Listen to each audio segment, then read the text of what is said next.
Warren Buffett is the greatest investor of all time. If you had put $1,000 into his investment company when it started, it would be worth over $30 million today. Such returns can seem unrealistic, but how did Buffett actually do it? The answer is, he understands what most people don't, and is sticking to a few key principles that you can implement in your everyday life. Keep watching, because by the end of this video, you will learn all of them. We look for three things when we hire people. We look for intelligence, we look for initiative or energy, and we look for integrity. And if they don't have the latter, the first two will kill you. Because if you're going to get somebody without integrity, you want them lazy and dumb. I mean, you don't want them smart and energetic. So the answer is that investors behave in very human ways, which is they get very excited during bull markets and they look in the rearview mirror and they say, I made money last year, I'm going to make more money this year, so this time I'll borrow, or the neighbor says, I wasn't in last year when that neighbor was dumber than I made a lot of money, so I'm going to go in this year. So they're always looking in the rearview mirror. And when they look in the rearview mirror and they see a lot of money having been made in the last few years, they plow in and they just push and push and push on prices. And when they look in the rearview mirror and they see no money having been made, they just say, this is a lousy place to be. So they don't care what's going on in the underlying business. And it's astounding, but that makes for huge opportunity, just huge opportunity. I've been taught by Ben Graham to buy things on a quantitative basis. Look around for things that are cheap.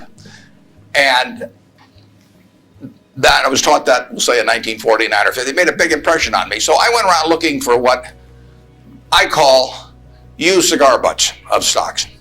And the cigar butt approach to buying stocks is that you walk down the street and you're looking around for cigar butts and you find this on the street, this terrible looking, soggy, ugly looking cigar, one puff left in it.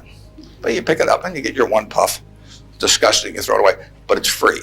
I mean, it's cheap. And then you look around for another soggy, one puff cigarette. Well, that's what I did for years. It's a mistake. Although you can make money doing it, but you can't make it with big money. It's so much easier just to buy wonderful businesses. So now I would rather buy a wonderful business at a fair price than a fair business at a wonderful price. But I have an old-fashioned belief that I can only should expect to make money in things that I understand. And when I say understand, I don't mean understand, what the product does or anything like that. I mean, understand what the economics of the business are likely to look like 10 years from now or 20 years from now. I know, in general, what the economics of, say, Wrigley chewing gum will look like 10 years from now. The internet isn't going to change the way people chew gum. It isn't going to change which gum they chew. If you own the chewing gum market in a big way, and you've got Double Mint and Spearmint and Juicy Fruit, those brands will be there 10 years from now. So I can't pinpoint exactly what the numbers are going to look like on Wrigley, but I'm not going to be way off if I try to look forward on something like that. That evaluating that company is within what I call my circle of competence. I understand what they do, I understand the economics of it, I understand the competitive aspects of the business. But the biggest mistakes we've made by far, biggest mistakes I've made by far are mistakes of omission and not commission. I mean, it's the things I knew enough to do, they were within my circle of competence, and I was sucking my thumb. And that is really, those are the ones that hurt. They don't show up anyplace. I probably cost Berkshire at least $5 billion, for example, by sucking my thumb 20 years ago or close to it when Fannie Mae was having some troubles, and we could have bought the whole company for practically nothing. And I don't worry about that if it's Microsoft because I don't know it. Because Microsoft isn't in my circle of competence. And so I don't have any reason to think I'm entitled to make money out of Microsoft or out of cocoa beans or whatever. But I did know enough to understand Fannie Mae, and I blew it. And that never shows up under conventional accounting. But I know the cost of it. I passed it up. And those are the big, big mistakes. And I've had plenty of them. Unless I tell you about them in the annual report, and I resist the temptation sometimes, unless I tell you about them in the annual report, you're not going to know it because it doesn't show up under conventional accounting. But omission is way bigger than commission. big opportunities in life have to be seized. We don't do very many things, but when we get the chance to do something that's right and big, we've got to do it. And even to do it in a small scale is just as big a mistake almost as not doing it at all. I mean, you've really got to grab them when they come, because you're not going to get 500 great opportunities. You would be better off if when you got out of school here, you got a punch card with 20 punches on it. And every financial decision you made, you used up a punch. You'd get very rich because you'd think through very hard each one. I mean, you went to a cocktail party and somebody talked about a company, you didn't even understand what they did or couldn't pronounce the name, but they made some money last week and another one like it. You wouldn't buy it if you only had 20 punches on that card. In terms of our wholly owned businesses, we're not going to sell no matter how much anybody offers us for them. I mean, if somebody offers us 3 times what something is worth, at See's Candy, the Buffalo News, Borsheim's, whatever it may be, we're not going to sell it. I may be wrong in having that approach. I know I'm not wrong if I owned 100% of Berkshire, because that's the way I want to live my life. I've got all the money I could possibly need. It just amounts to a change in the newspaper story on my obituary and the amount of money that the foundation has. And to break off relationships with people I like and people that have joined me because they think it's a permanent home, to do that simply because somebody waves a big check at me would be like selling one of my children because somebody waved a big check. So I won't do that. And I want to tell my partners I won't do it so that they're not disappointed in me.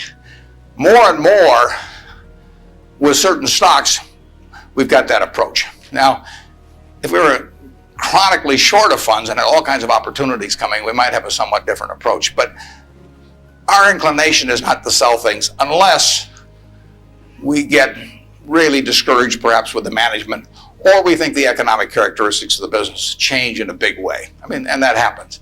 So, but we're not going to sell simply because it looks too high, in all likelihood. So now let's go over here. Hello, Mr. Buffett. I got 2 short questions. One is, how do you find intrinsic value in a company? Well, intrinsic value is the number that if you were all knowing about the future and could predict all the cash that a business would give you between now and Judgment Day, discounted at the proper discount rate, that number is what the intrinsic value of a business is. In other words, the only reason for making an investment and laying out money now is to get more money later on, right? That's what investing is all about. Now, when you look at a stock, when you look at a bond, so it means the United States government bond, it's very easy to tell how much you're going to get back. It says it right on the bond. It says when you get the interest payments, it says when you get the principal. So it's very easy to figure out the value of a bond. It can change tomorrow if interest rates change, but the cash flows are printed on the bond. The cash flows aren't printed on a stock certificate. That's the job of the analyst, is to print out, change that stock certificate, which represents an interest in the business, and change that into a bond and say, this is what I think it's going to pay out in the future. When we buy, some new machine for Shaw to make carpet, that's what we're thinking about, obviously, and you all learn that in business school. But it's the same thing for a big business. If you buy Coca-Cola today, the company is selling for about $110 to $15 billion in the market. The question is, if you had 110 or 15 billion, you wouldn't be listening to me, but I'd be listening to you incidentally. But the question is, would you lay it out today to get what the Coca-Cola company is going to deliver to you over the next 200 or 300 years? The discount rate doesn't make much difference as you get further out. And that is a question of how much cash they're going to give you. It isn't a question of, it isn't a question about how many analysts are going to recommend it or what the volume in the stock is or what the chart looks like or anything. It's a question of how much cash it's going to give you. That's the only reason. It's true if you're buying a farm. It's true if you're buying an apartment house. Any financial asset, oil in the ground, you're laying out cash now to get more cash back later on. And the question is how much are you going to get, when are you going to get it, and how sure are you? And when I calculate intrinsic value of a business, when we buy businesses, and whether we're buying all of a business or a little piece of a business, I always think we're buying the whole business because that's my approach to it. I look at it and say, what will come out of this business and when? And what you really like, of course, is them to be able to use the money they earn and earn higher returns on it as you go along. I mean, Berkshire has never distributed anything to its shareholders, but its ability to distribute goes up as the value of the businesses we own increases. We can compound it internally, but the real question is, Berkshire selling for, we'll say, 105 or so billion now. What can we distribute from that 100? If you're going to buy the whole company for 105 billion now, can we distribute enough cash to you soon enough to make it sensible at present interest rates to lay out that cash now? And that's what it gets down to. And if you can't answer that question, you can't buy the stock. You can gamble in the stock if you want to, or your neighbors can buy it. But if you don't answer that question, and I can't answer that for internet companies, for example. There are a lot of companies, there are all kinds of companies I can't answer it for, but I just stay away from those.